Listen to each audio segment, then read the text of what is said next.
ये तु सर्वाणि कर्माणि मयि सन्नस्य मत्पराः अनन्येनैव योगेन मां ध्यायन्त उपासते। व्याख्या। 11वें अध्याय के 55वें श्लोक में भगवान ने अनन्य भक्त के लक्षणों में 3 विध्यात्मक और 2 निषेधात्मक पद दिए थे।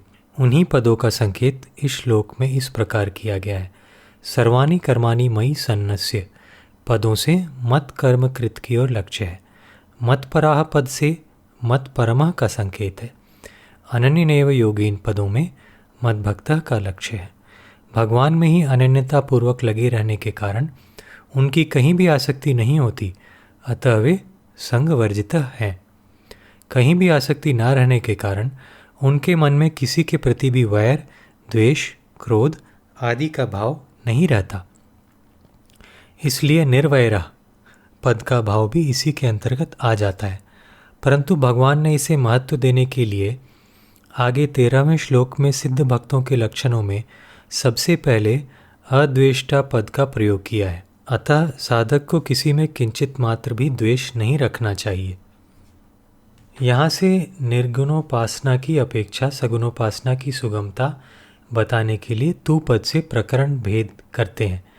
यद्यपि कर्माणि पद स्वयं ही बहुवचनांत होने से संपूर्ण कर्मों का बोध कराता है, तथापि इसके साथ सर्वाणि विशेषण देकर मन, वाणी, शरीर से होने वाले सभी लौकिक एवं पारमार्थिक शास्त्रविहित कर्मों का समावेश किया गया है।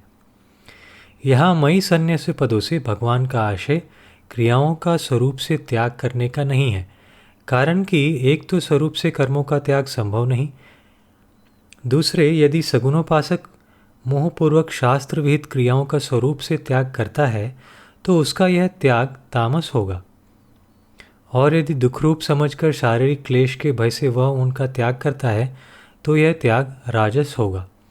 अतः इस रीति से त्याग करने पर कर्मों से संबंध नहीं छूटेगा।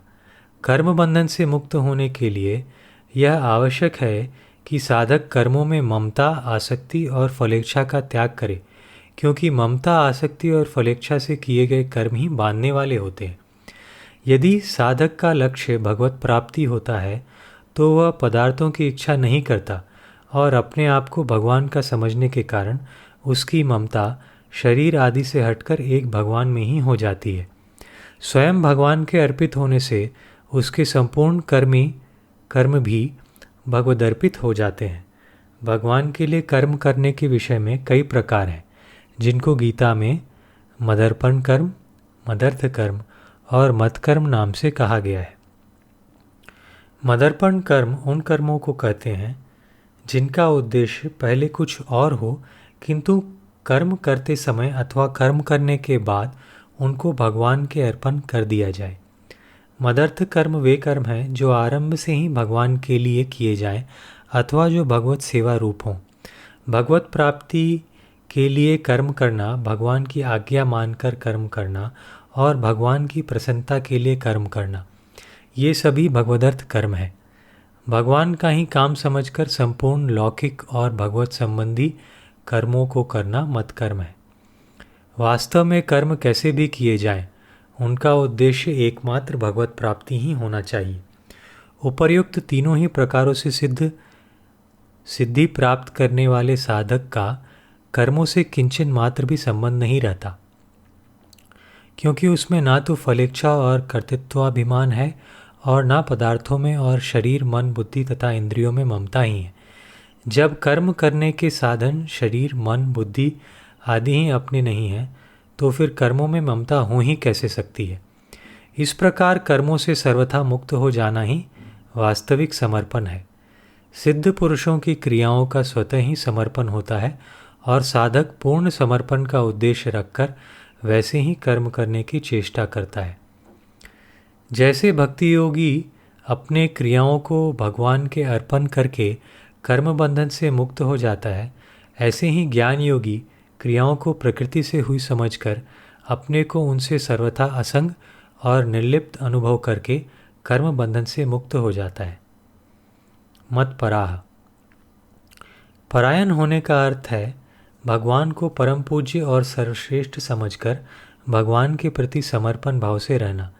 सर्वथा भगवान के परायण होने से सगुण उपासक अपने आप को भगवान का यंत्र समझता है, अतः शुभ क्रियाओं को वह भगवान के द्वारा करवाई हुई मानता है तथा संसार का उद्देश्य न रहने के कारण उसमें भोगों की कामना नहीं रहती और कामना न रहने के कारण उससे अशुभ क्रियाएं होती ही नहीं। अनन्यनैव योगेन माम ध्यायन्त उपासते। इन पदों में इष्ट संबंधी और उपाय संबंधी दोनों प्रकार की अनन्यता का संकेत है, अर्थात उन भक्तों के इष्ट भगवान ही हैं। उनके सिवाय अन्य कोई साध्य उनकी दृष्टि में है ही नहीं और उनकी प्राप्ति के लिए आश्रय भी उन्हीं का है। वे भगवत कृपा से ही साधन की सिद्धि मानते हैं, अपने पुरुषार्थ या साधन के बल से नहीं। वे उपाय भी भगवान को मानते हैं और उपेय भी। वे एक भगवान का ही लक्ष्य ध्येय रखकर उपासना अर्थात जप, ध्यान, कीर्तन आदि करते हैं। मेरे तो गिरधर गोपाल दूसरों न कोई, इस प्रकार केवल भगवान से ही संबंध मानना अनन्य योग है।